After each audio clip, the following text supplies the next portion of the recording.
ਅੱਜ New York city ਦਾ ਜਿਹੜਾ federal plaza ਹੈ ਉੱਥੇ ਬਹੁਤ ਵੱਡਾ ਪ੍ਰੋਟੈਸਟ ਹੋ ਰਿਹਾ ਹੈ ਕਿਉਂਕਿ ਵੀਕਐਂਡ ਦੇ ਦੌਰਾਨ ਕੋਲੰਬੀਆ ਯੂਨੀਵਰਸਿਟੀ ਦਾ ਇੱਕ ਗ੍ਰੈਜੂਏਟ ਲੈਵਲ ਦਾ ਜਿਹੜਾ ਸਟੂਡੈਂਟ ਹੈ ਮਹਿਮੂਦ ਖਲੀਲ, ਉਹਨੂੰ ਆਈਸ ਵੱਲੋਂ ਅਰੈਸਟ ਕਰ ਲਿਆ ਸੀ। ਯੂਨੀਵਰਸਿਟੀ ਦੇ ਅੰਦਰ ਹੀ ਯੂਨੀਵਰਸਿਟੀ ਦੀਆਂ ਅਪਾਰਟਮੈਂਟਾਂ ਵਿੱਚ ਉਹ ਰਹਿੰਦਾ ਸੀ।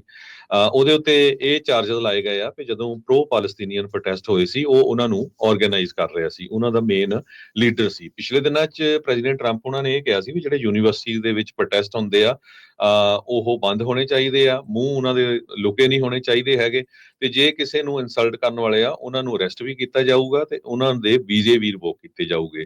ਜਦੋਂ ਜਿਹੜਾ ਖਲੀਲ ਆ ਉਸਦੇ ਅਟਾਰਨੀ ਨੇ ਆਈਸ ਵਾਲਿਆਂ ਨੂੰ ਪੁੱਛਿਆ ਵੀ ਭਾਈ ਕਿਸ ਬੇਸ ਦੇ ਉੱਤੇ ਤੁਸੀਂ ਅਰੈਸਟ ਕੀਤਾ, ਕਹਿੰਦੇ ਜੀ ਇਹਦਾ ਸਟੂਡੈਂਟ ਵੀਜ਼ਾ ਕੈਂਸਲ ਕਰ ਦਿੱਤਾ ਗਿਆ ਹੈਗਾ। ਉਹ ਕਹਿੰਦੇ ਵੀ ਇਹ ਤਾਂ ਗ੍ਰੀਨ ਕਾਰਡ ਹੋਲਡਰ ਆ, ਇਹਦੀ ਵਾਈਫ ਯੂਐਸ ਸਿਟੀਜ਼ਨ ਆ, ਉਹ ਕਹਿੰਦੇ ਇਹਦਾ ਗ੍ਰੀਨ ਕਾਰਡ ਵੀ ਕੈਂਸਲ ਕਰ ਦਿੱਤਾ ਗਿਆ। ਕਹਿੰਦੇ ਸਿੱਧਾ ਜਵਾਬ ਇਹ ਸੀ।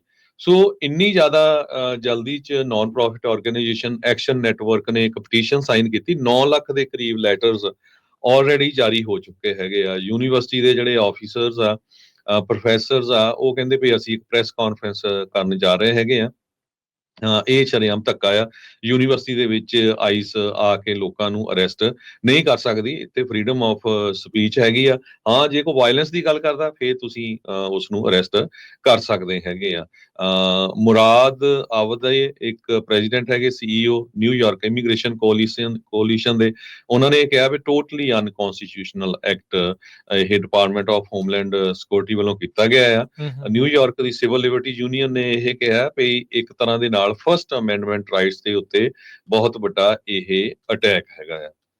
ਜੀ ਹਰਜੋਤ ਸਿੰਘ ਜੀ, ਇਸ ਤੋਂ ਪਹਿਲਾਂ ਯਾਦ ਹੋਣਾ UCLA ਦੀ ਜਿਹੜੀ ਇੱਕ ਸਟੂਡੈਂਟ ਸੀ ਜਿਹਨੇ ਇੱਥੇ ਆਰਗੇਨਾਈਜ਼ ਕੀਤੇ ਸੀ, ਉਹਨੂੰ ਵੀ ਉਹ ਚਾਈਨੀਜ਼ ਮੂਲ ਦੀ ਸੀਗੀ, ਉਸਨੂੰ ਵੀ ਡਿਟੇਨ ਕਰਕੇ ਲੈ ਗਏ ਸੀ ਤੇ ਉਹਦਾ ਵੀ ਜਿਹੜਾ ਸਟੂਡੈਂਟ ਵੀਜ਼ਾ ਇਸ ਤਰੀਕੇ ਦੇ ਨਾਲ ਰੱਦ ਕਰਨ ਦੀ ਗੱਲ ਜਿਹੜੀ ਉਹ ਆਖੀ ਸੀ। ਹੁਣ ਇਹ ਕਹਿੰਦੇ ਵੀ ਇਲੀਗਲ ਪ੍ਰੋਟੈਸਟ ਦੇ ਉੱਤੇ ਉਲਟ ਜਿਹੜਾ ਉਹ ਜਾਣਾ ਆ, ਇਹ ਹੁਣ ਇਲੀਗਲ ਪ੍ਰੋਟੈਸਟ ਦਾ ਮਤਲਬ ਜਿਹੜਾ ਉਹ ਕੀ ਬਣਦਾ ਆ?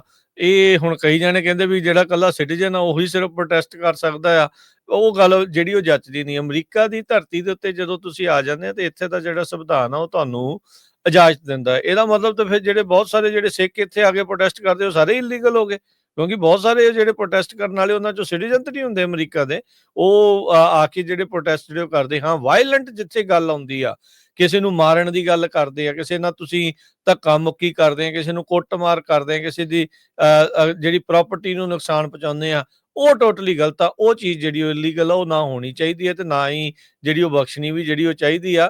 ਅਦਰਵਾਈਜ਼ ਇਹ ਕੰਮ ਫਿਰ ਕਿਤੇ ਦਾ ਕਿਤੇ ਜਿਹੜਾ ਉਹ ਪਹੁੰਚ ਜਾਂਦਾ ਹੈ। ਸੋ ਇਹ ਚੀਜ਼ਾਂ ਜਿਹੜੀਆਂ ਜ਼ਰੂਰ ਧਿਆਨ ਜਿਹੜੀਆਂ ਮੰਗਦੀਆਂ ਆ ਵੀ ਕੀ ਤੁਹਾਡੀ ਅਮਰੀਕਾ ਦੀ ਪਾਲਿਸੀ ਦੇ ਨਾਲ ਜੇ ਉਹ ਮੇਚ ਨਹੀਂ ਜਾਂਦੀ ਗੱਲ, ਤਾਂ ਉਸ ਦੇ ਉਲਟ ਪ੍ਰੋਟੈਸਟ ਕਰਨ ਵਾਲਿਆਂ ਨੂੰ ਤੁਸੀਂ ਇਸ ਤਰੀਕੇ ਦੇ ਨਾਲ ਕਰੋਗੇ। ਇਸ ਹਿਸਾਬ ਦੇ ਨਾਲ ਤਾਂ ਹਰਜੋਤ ਸਿੰਘ ਜੀ, ਜਦੋਂ ਵੀਅਤਨਾਮ ਵਾਰ ਦੇ ਉਲਟ ਪ੍ਰੋਟੈਸਟ ਇੱਥੇ ਹੁੰਦੇ ਸੀ, ਵਾਰਸ ਦੇ ਉਲਟ ਕਿੰਨੇ ਪ੍ਰੋਟੈਸਟ ਹੁੰਦੇ, ਕਾਲਜਾਂ ਤੋਂ ਹੀ ਕੰਮ ਸ਼ੁਰੂ ਹੁੰਦਾ ਆ।